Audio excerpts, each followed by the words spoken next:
Sio Nagad, hello all. Oshta Sahiya, good evening. And Wado, thank you for watching. This is a continuation. It should be day 7. Transformation of America, the true life story of a CIA mind control slave by Kathy O'Brien with Mark Phillips. Chapter 3, continuation.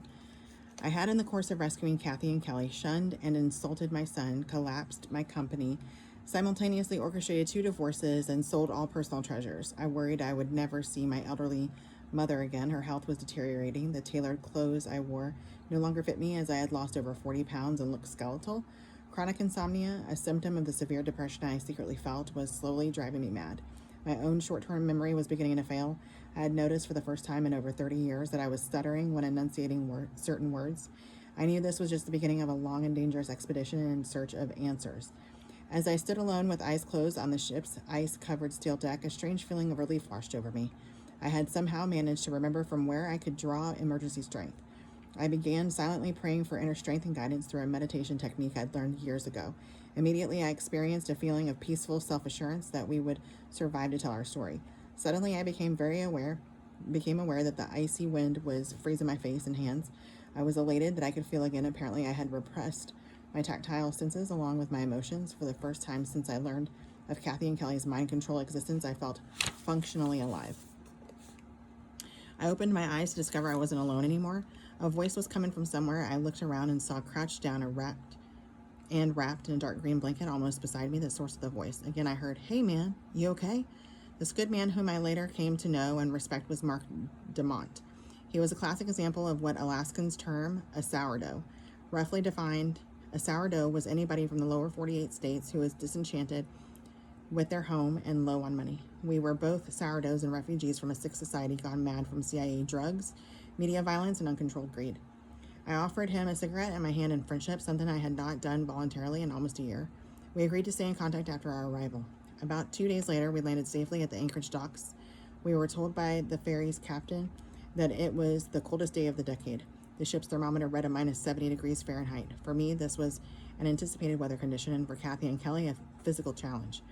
I had spent about 2 years in Alaska around 1980. It was then that I helped my former boss from Capital International Airways, George Kamatz, put a new carrier online, known briefly as Great Northern Airlines. I left Alaska back then, not because of the environment, which I loved, but due to my inability to cope with Kamatz's daily tirades. This rigid fellow had a long, colorful history, working for other CIA-controlled airlines. Among other jobs, he had held top executive positions of authority with the infamous Air Support Section of the U.S. Forestry Service, Air America, and Evergreen CIA carriers. Now I was back in Alaska, unemployed, and knowing I was being tracked like an animal by the same organization I had previously indirectly worked for, the Central Intelligence Agency. After sleeping the past couple of nights, I was feeling much better, and the thoughts of being tracked did not concern me. I recall having more productive things on my mind. I could not allow raw fear to become any part of my daily diet of thought process. Kathy and I dedicated every possible moment to locate a house we could call home. We finally found a 4-plex apartment that was inexpensive with 2 bedrooms, a heated garage. We had to have a heated garage for my 3 beloved pet raccoons and 2 dogs. Our new home would never have furniture beyond a TV, 2 beds, and a table and chairs. This inconvenience never was discussed. We were comfortable. After settling into our place in the remote rural town of Chugyuk, I think, we immediately began doing normal things. We enrolled Kelly in a great public school, met our new neighbors, and played in the snow. All of this was being enjoyed in a traditional family way, something Kathy and Kelly had never before known.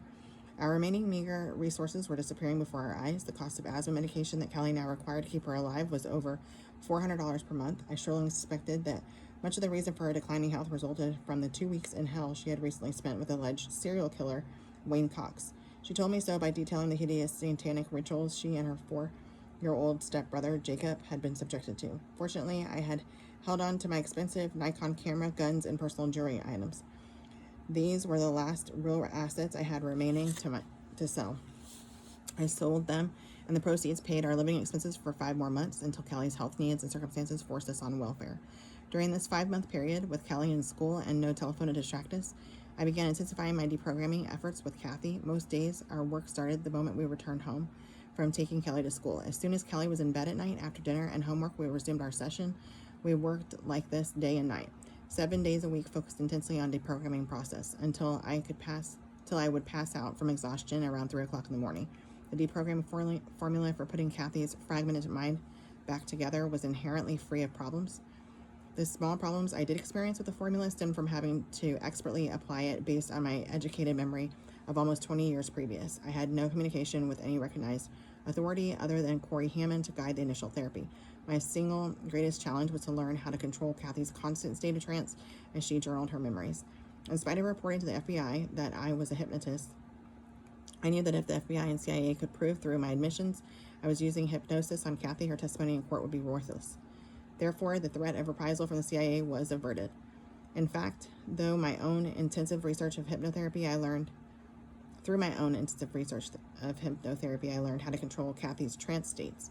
I regarded it as unhypnotizing her. Eventually, I would be regarded by mental health physicians as an expert in the application of this little used clinical tool for recovering memory. Aside from my learned deprogramming skill, the balance of the formula I used consisted of elements which are actually rules of ethical therapy conduct. These therapy rules were strictly enforced. Kathy understood and agreed that in order for her to have absolute control of her mind, she must place total trust in me and the therapy regime.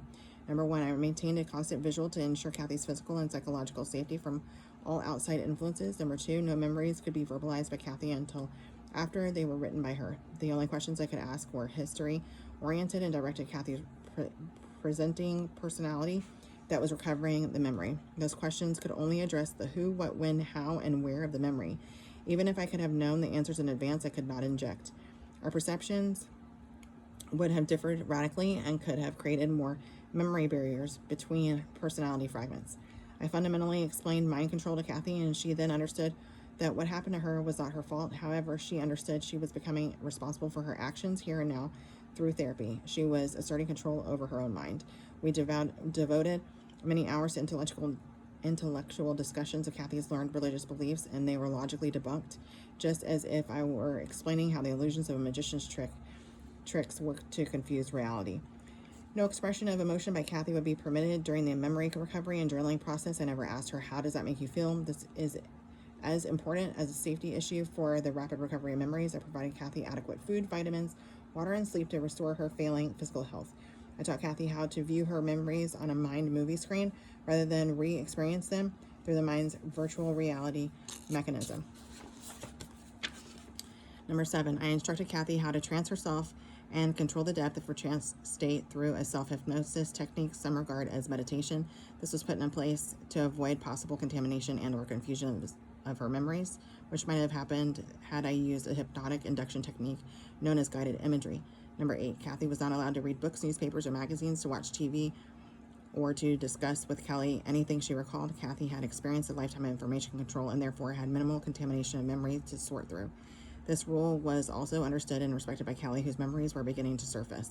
Number 9, all behavior patterns and social habits Kathy exhibited were re-examined through logical discussion between us. All pre-established behavior patterns, including daily routines, were rescheduled or stopped completely. Number 10, I required her to wear a wristwatch 24 hours a day to alert me of any lost time she felt that she was experiencing. Losing time without trauma is a strong indication that personality switching is occurring, whereas being able to account for time is an indicator that recovery is occurring. The memories Kathy was recovering were horrible beyond anything I had ever heard anyone speak about.